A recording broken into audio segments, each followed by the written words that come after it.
Assalamu alaikum. Welcome to my channel. I am Abdus Salam. My dear viewers, you are learning English easily with me.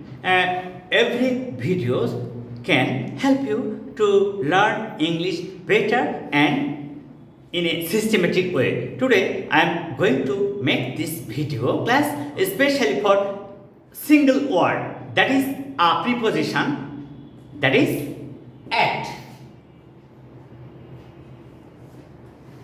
How to use at? How to use at in different situations. এই যে আমাদের ছোট্ট একটা word at, এটা হচ্ছে একটা preposition. আচ্ছা, প্রথমে বলবো প্রিপজিশন অর্থাৎ এই প্রিপজিশন ওয়ার্ডটা সেন্টেন্সে নাউন বা প্রোনাউনের পূর্বে বসে অন্যান্য ওয়ার্ডসের সাথে এর একটা সম্বন্ধ সৃষ্টি করে দেয়, তাই এর নাম হয়েছে প্রিপজিশন। আচ্ছা, তাহলে আজকে শুধুমাত্র একটা ওয়ার্ড প্রিপজিশন অ্যাট নিয়ে কাজ করব এবং একটা কত প্রকারে কত সিচুয়েশনে ব্যবহার করা যায় সেটা নিয়ে আজকে আমাদের প্রথম কাজ। আচ্ছা, একটা নির্দিষ্ট স্থান নিয়ে কথা বলছি। অ্যাট সিলেক্টেড প্লেস, নির্দিষ্ট স্থান।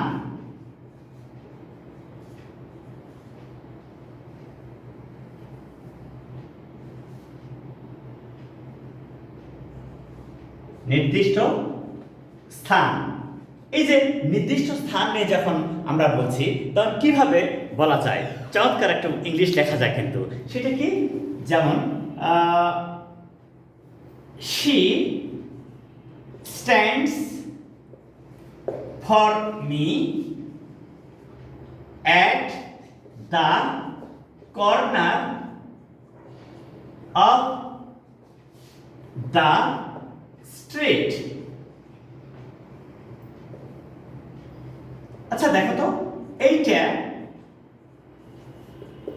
কত একটা চমৎকার সেন্টেন্স। শুধু এই একটা ব্যবহার করলাম সঠিকভাবে, তাই এইটা লিখতে পারলাম। she stands for me, সে আমার জন্য দাঁড়ায়। কোথায়? at the corner of the street, ওই রাস্তার কর্নারে সে আমার জন্য দাঁড়ায়। তাহলে এই যে she stands for me at the corner of the street, তাহলে এই সহজ পদ্ধতিতে at এর ব্যবহার কি? ওই নির্দিষ্ট স্থানে সে দাঁড়ায়। কোথায়? ওই নির্দিষ্ট স্থান, ওই নির্দিষ্ট স্থানে সে দাঁড়ায়, তাই সেখানে আমরা at ব্যবহার করতে পারছি। যেহেতু সে ওই নির্দিষ্ট স্থানেই দাঁড়াবে, তাই আমরা সেখানে at ব্যবহার করছি। এবারে দেখো তো, at a fixed place oblique institution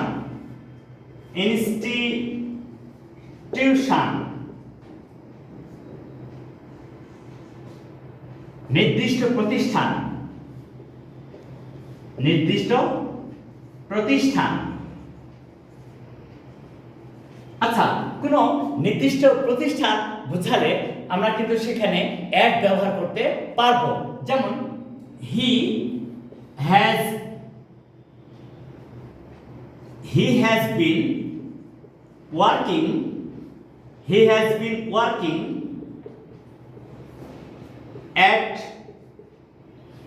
a bank for 3 years. আচ্ছা, কোথায় কাজ করে সে? where does he work? how long he works? এই যে নির্দিষ্ট একটা স্থান বা প্রসিদ্ধ প্রতিষ্ঠান, এর অর্থে আমরা at ব্যবহার করতে পারবো। যেমন I have been working for the students for long 25 years. I have been working for the students for long 25 years at different schools. তাহলে আমরা কত সহজে এই একটাকে ব্যবহার করতে পারছি তা এই সেন্টেন্সগুলো দেখে আমরা বুঝতে পারবো। আসলে একটা ওয়ার্ড এক প্রিপজিশন এটা কত প্রকারে ব্যবহার হতে পারে এইটা বিভিন্নভাবে আমরা ফলো করতে পারবো। আচ্ছা, যদি এই অ্যাক্ট যদি ডিস্টেন্স নিয়ে কথা বলা হয়, ডিস্টেন্স দূরত্ব, ডিস্টেন্স বা দূরত্ব, তাহলে এই অ্যাক্টের ব্যবহারটা কেমন হবে? যেমন হি stood at my arm's length,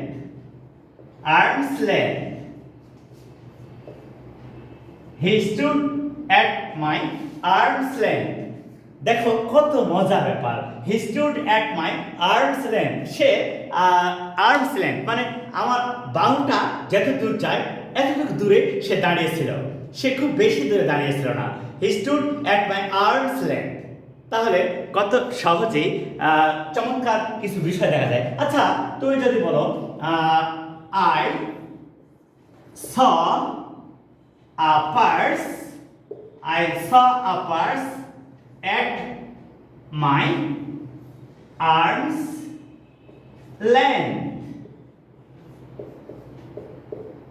আমি আমার হাতের দূরত্ব পর্যন্ত একটা টাকার থলে দেখেছিলাম। তাহলে শুধুমাত্র এইটুকু একটা অ্যাক্ট সঠিকভাবে লেখার কারণে, ব্যবহার করার কারণে চমৎকার সেন্টেন্স লেখা যাচ্ছে। এভাবে আমরা বিভিন্নভাবে অ্যাক্ট ব্যবহার করতে পারবো। আচ্ছা, এই অ্যাক্ট যখন গতিকে বোঝাবো, গতিশীল অবস্থা, গতিশীলতা বা স্পিড, সেই ক্ষেত্রে অ্যাক্ট বসে, সেই ক্ষেত্রে অ্যাক্ট বসে যে অ্যাক্ট গতিশীলতা বা স্পিড, গতি, এটাকে যখন আমরা বলবো তখনও কিন্তু অ্যাক্ট বসে। যেমন she drives her car at 80 kilometer per hour। At, তাহলে কি বলছে? she drives her car at 80 kilometer per hour, সে ঘন্টায় 80 কিলোমিটার পার আওয়ারে তার গাড়ি চালায়। তাহলে এই যে গতিশীল অবস্থা যখন বোঝাবো আমরা, তখনও কিন্তু আমরা অ্যাড ব্যবহার করতে পারছি। আসলে আমাকে ভাবতে হবে যে কোন পরিস্থিতিতে আমি অ্যাড ব্যবহার করছি, সেটা হলেই আমি সহজেই এটাকে বুঝতে পারছি। আচ্ছা, আমরা যে কোনো কিছুর দিকে তাকিয়ে থাকি, কোন দিকে তাকাচ্ছি, আমি কার দিকে তাকাচ্ছি, এই যে তাকিয়ে থাকা অ্যাক্ট একটা নির্দিষ্ট দিকে, একটা নির্দিষ্ট দিকে, এরূপ অর্থেও কিন্তু অ্যাক্ট ব্যবহার করা যাবে। যেমন whom are you looking, whom are you looking at, তুমি কার দিকে তাকাচ্ছ? আচ্ছা, whom are you looking at, তুমি কার দিকে তাকাচ্ছ? তাহলে এই যে কত সহজে একের ব্যবহার জানা গেল। মানে একটাই ওয়ার্ড, একটা প্রিপজিশন এবং simple preposition, but it may be used in different situations in different ways. Please follow this video from the beginning to the end and try to learn the uses of add nicely and correctly. Assalamu alaikum.